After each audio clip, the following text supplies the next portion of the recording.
आम्ही आंदोलन करू, तोडफोड करू, पण आमच्या मुलांना पण आम्ही किती काळ तुरुंगात पाठवत राहणार. जसं टोलचं आंदोलन झालं, तुम्ही नेहमी म्हणता की टोलला काय केलं, 7 टोल बंद आमच्यामुळेच झाले. आज सगळे चारी मुंबईत येणारे एंट्री पॉइंट्स बंद केले, ते आम्ही तेव्हा आंदोलनं केली होती म्हणूनच ते सरकारवरती दडपण होतं.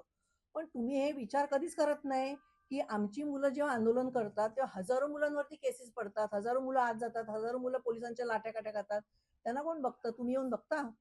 कोण नाही बघत. का माराठी माणूस बघतो, जो जाणार येणारा फ्री आता जाणार आहे तो बघतो. शेवटी आम्हाला पण आमचा पण खिसा बघायला लागतो की आम्ही किती काय ह्यांना वकील पुरवू शकतो, किती काळ आम्ही आंदोलन करू शकतो. तसंच आहे ना आता मराठी शाळांचं, आम्ही आंदोलन करणार. आता साहेबांनी परवा हिंदी विरोधी मोर्चा काढला, हिंदी मागे घ्यायला लावली. पण जसं मी बोलतो की पाशवी सत्ता त्यांच्या हातात गेली ना की ते तुम्ही करत राहा आंदोलन. आता नाशिकला करत राहा आंदोलन, लोक रस्त्यावरती उचलून झाडाच्या पाठी बसलेत बोर्ड घेऊन, पण ते कुठे ऐकतायत लोक तुमचे. तुम्ही मतदानाच्या वेळेला तर विचार करा की तुम्ही कोणाला मतदान करताय. एक महत्वाचा मुद्दा की मुंबईला खड्डेमुक्त करण्याचं आश्वासन अजूनही कागदावर आहे. आज पुन्हा 100 कोटींची निविदा होणारच नाही हो. ते पैसे मिळणार कसे?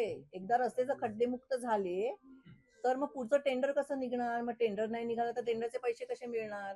आज तुम्ही ज्या चॅनलच्या माध्यमातून कुंभमेळ्याचा पैसा कसा वाटला जातोय करप्शन मध्ये, ते तुम्हीच कोणतरी डिक्लेअर केलंय. कोणतरी एक माणूस माझ्या तिकडचाच IAS कोणीतरी ऑफिसरनी बाहेर काढलंय. सो करप्शन हे असंच चालतं की 80% लोक पैसे खिशात जातात आणि 20%ची कामं होतात. रस्त्यात खड्डे पडतच राहिले पाहिजे, त्याच्याशिवाय ह्यांना टेंडर कशी काढता येणार?